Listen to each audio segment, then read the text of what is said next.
Hello, this is J9LP and I'm playing another Konami game for Pete's sakes. What the heck is going on here? Why all these Konami games? And my gosh, it's another one of these games as well. Gosh, if you go upside down on your head, you'll actually be able to see what that is early. But if not, well, as these bats with the red outlines flying to the moon, we find that this is Castlevania Harmony of Dissonance.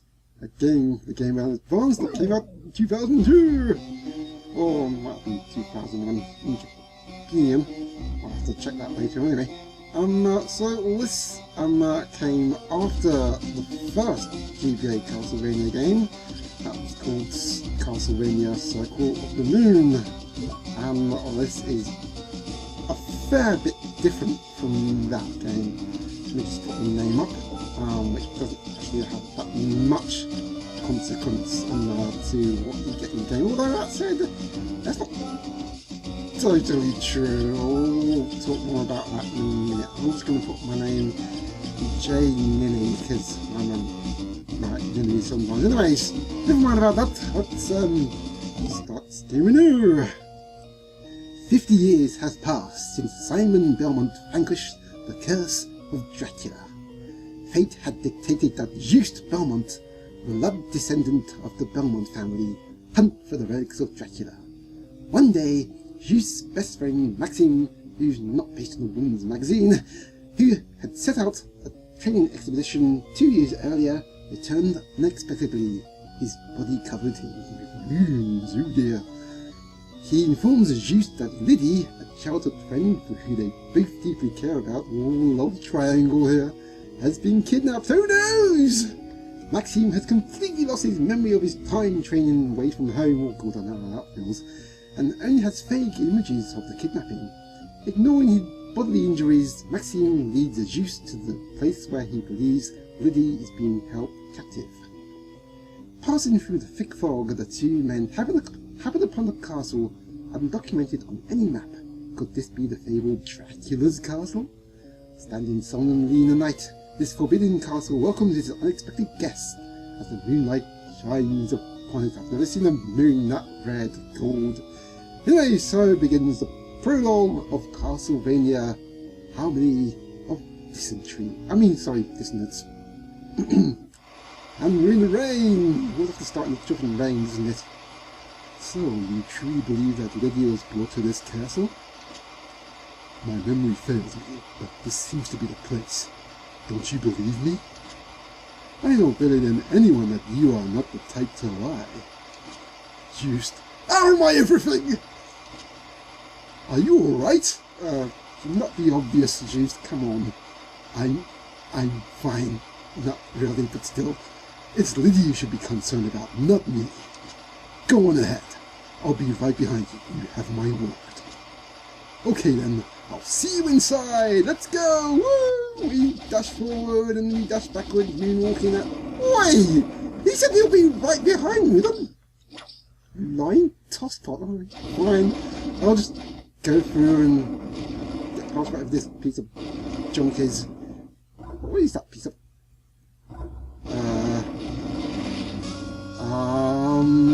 Oh crap! Run away! What the heck is that thing? Hang on a minute, you're the guardian of this castle? And you let me walk all over you? Seriously, sir, you're the worst guardian. Look, I'm just walking to this castle. Hey, I'm in your castle, jumping on your drawbridge, and you just fall to your doom. Ha! Well, that was the easiest first boss battle ever, I'll tell you that right now. Anyways, while we're in the castle entrance, you'll see that Juste Belmont has a whip, which is indeed a fabled vampire killer. The only whip that can get hearts from a candle, and whap huge stone pillars with a single whack. Not a problem at all, sir. And of course, as soon as you go into here, you will find that you are actually able to collect liver armors, which gives you much of a clue that this is indeed a bit of a what's known as a Metroidvania. So that liver armor has given me 4 points of defense, and obviously zombies, and your secondary weapon, which of course in a classic Vania sense, is the dagger, which might allow you to attack things from very distance. But another thing that gives it credit is the Metroidvania game is this thing here, Life Max Up, which will increase your amount of life points you got, and this thing here which you can't get past with the regular whip, or indeed the sub-weapon.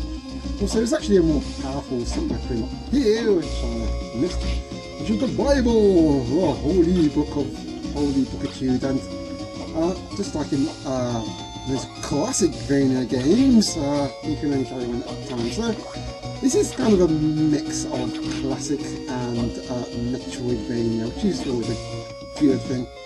Anyway, got some leather boots, which, as you'll find, the body is always the body, but the lower two, or the lower three bits of goods, it's pretty kind of interchangeable. That adds 2 points to your defense, and allow you to have no problem against skeletons. Why wouldn't there be skeletons throwing their bits at you in a Castlevania game?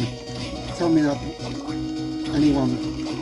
It wouldn't be a Castlevania game without that sort of thing, but then again, you got this thing here, which is like, which is a bit strange attack. To be completely honest, I'm not taking that stubborn at all. It's afraid to fall about no one, and you got no control over that. Anyway, we'll take the soul orb, which will allow us to see how much damage we've done to the enemy, and also show you how much your critical attacks do as well, because the critical attacks are kind of random, and they ouch. Oh, of course, it will show you how much that the enemy does to you as well, which, can I get that heart please? No, it's stuck up there. What's the point of that, God? Anyways, let's grab our first version, which I won't be needing too much of, because I've got to tell you right now, there are a few things about this game. One of them is my main character, Juste, which you can tell is got a huge blue outline and this blue after shadow, so he's kind of looking like a kind of slightly watered down version of Alucard of Symphony of the Night. But don't be too fooled about that, because one thing about Juste is, in this game, he is really heavily overpowered. He's almost a broken character. He can dash at any time. He's got this dash, he can dash forward and dash backwards, and does it really quick. His sub-weapons are very powerful. Look at that reach, gold. He can throw few all the time as well. Look at that. Yeah, so he's really, really overpowered, and his whip's range is absolutely mental. And even the recovery time, look at that. It's just absolutely ridiculous. Haha, you can't get me over there, you foolish skeleton person. What are you gonna do, eh? What you got? What you got? What are you doing? What, are you? Whoa! Did you just throw your head at me, sir? That was a complete waste of driven time. You can't see what you're throwing now. You weren't doing that good when you were doing it. No, no mind about all that. Let's use this save point. It's also looking similar to Symphony of the Night, but this game is not that much like it. And, well, I'll explain why in the next video, folks. Bye!